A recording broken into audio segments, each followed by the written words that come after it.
Thanks, Alison. I think maybe I need to change the name of my column to "The Game is Not Changing Fast Enough, People."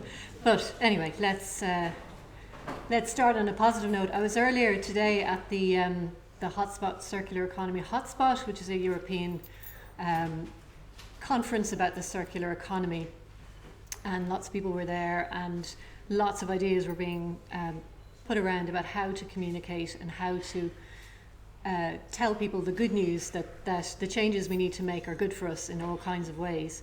And somebody in government actually said, an official in government said, we are good at change.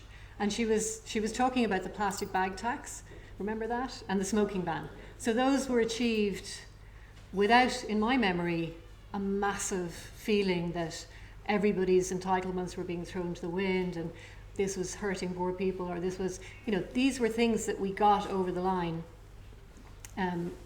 more than a decade ago, with a kind of a feeling of cohesive community behind them. And it became like a world-class project. The plastic bag tax, we were world leaders on that. We weren't laggards. We were doing things that made massive sense to other governments. They looked at it and said, look what Ireland's just done. And people looked at their plastic bags and said, yeah, actually these are pretty horrible, and I can stick a bag for life in the back of the car and off I go. So we are good at change. We are easily frightened, as Malcolm said, by the idea of change. But again, I think the more frightening change is the one that, and again, as Dave has pointed out, the doom scenario is too frightening for people. There's a new report today about 8 of the planetary boundaries. We have crossed 7 of them, just to inject a tiny note of doom into this.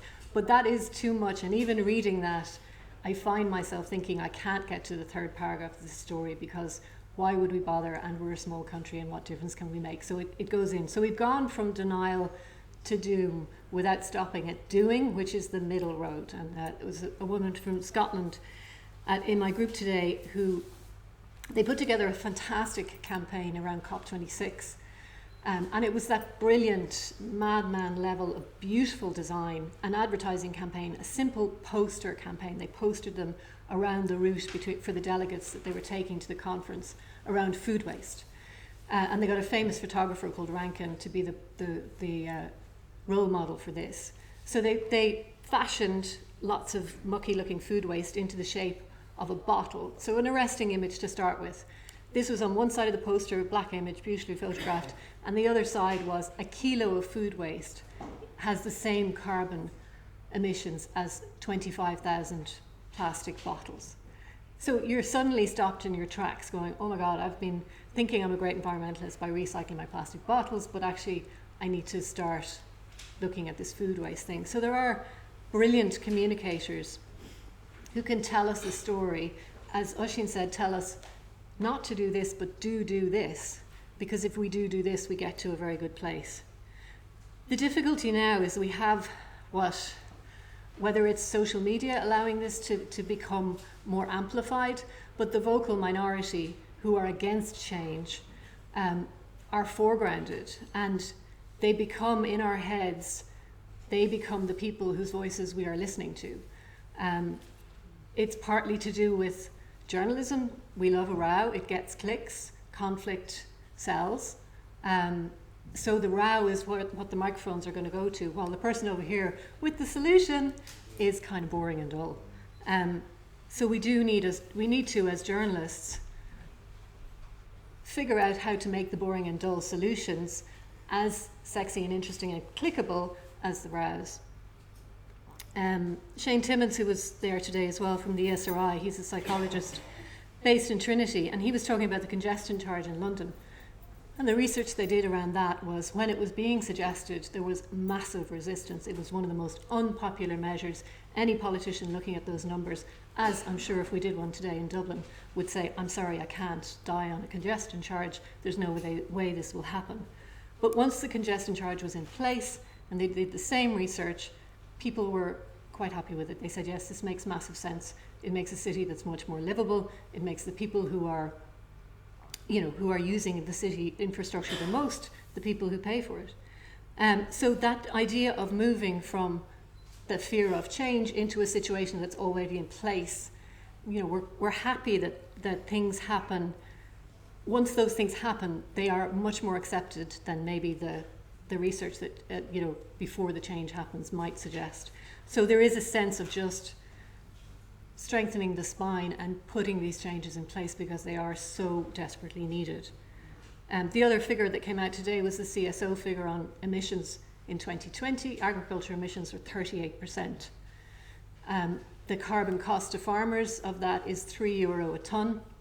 The carbon cost for householders who are paying for their emissions is €207 a tonne. So while there's absolute sympathy for farmers and acknowledging their hard work, and as Colin O'Regan said, it's a really hard thing for somebody who does a hard physical job, for you to tell them they're doing that wrong. They're going to get really fed up. So I absolutely understand why farmers are really fed up, because they've done everything they were told to do. But at the same time, there is an incredible societal injustice in allowing one sector to produce that much pollution and putting the burden onto householders to reduce their pollution. So we are a collective, cohesive community, much more so than other countries that we see crumbling around our planet. And I think that idea, as Ocean Smith was saying, he talked about a positive, realistic alternative, and those solutions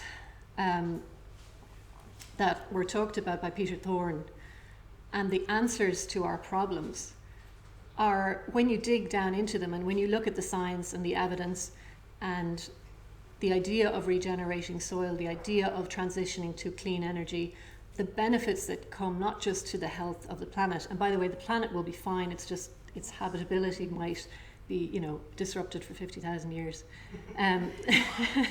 but it will be fine in the end. So those solutions are based on the science, they're based on hard fact evidence. There isn't, it's not a belief system that you have to try and persuade people to buy into. It is, we are increasingly understanding this, and I think it is good that environment is now being talked about so much. Back in 2008, after the crash, as a journalist, the only E word you were allowed to get upset about was the economy. The environment was put on the back burner to an astonishing degree, which is why we are where we are now today. So it is incumbent on people who tell these stories to tell them in a way that brings people along, makes people feel part of it, makes people feel that they belong to it. Pippa's story about the small village, I want to go and visit there, it sounds amazing. But yeah, there is that incredible team spirit in Ireland, all across Ireland. We saw it during COVID when the messaging from the media was very clear. Nobody did a what about this, what about that. Everybody delivered a very serious public health message with a huge responsibility as journalists. And I think we do have to think about climate in those terms as well. This is a very serious public health message. I'm going to finish with Kate Raworth, Michael D's favourite economist. Her book, Donut Economics, is a wonderful read, not least because the opening of that book is her description of the Holocene, which is the geological age that we're now living in. And the Holocene is the best this planet has ever been, thanks to the plants and all the organic matter that has created this incredible, beautiful planet that we live on. And the Holocene, if it is protected and if we can manage the climate in the way that hopefully we will, now that we know the problems, can last for another 50,000 years. So we have to go for the moonshot on this. We have to do this. The other great line that really rings in my head from Kate Raworth, she talks about not trying to change systems. So you can see that happening with the energy system. There's no point in trying to make fossil fuels cleaner. They won't ever be. So we've got this incredible clean energy story happening at pace, partly thanks to the horrific situation in Ukraine. The clean energy story is a really positive one. So you don't try and change systems. New systems come along and they make the old ones obsolete. But we have to help those systems and help to communicate how much better those new systems are going to be in order for the old ones to become obsolete. And unfortunately, the old ones have so much money and they can workshop talking points like, this will hurt poor people, this will cost jobs, and put those into our ecosystem of information. So we do have to challenge that at every turn, and we have to stand up to it. We have to with kindness and understanding where people are coming from and what their fears are, and being able to relate to those fears, but also to explain calmly and logically, this system will be better for everybody. And it's not about shaming, it's not about, nobody knew that these were wrong. Well, the fossil fuel companies knew exactly what was happening for decades. But apart from that, people who are part of the system don't know. So I'm hopeful, but I'm also galvanized, and I think storytelling has a huge role to play in getting us to the next stage. Thanks.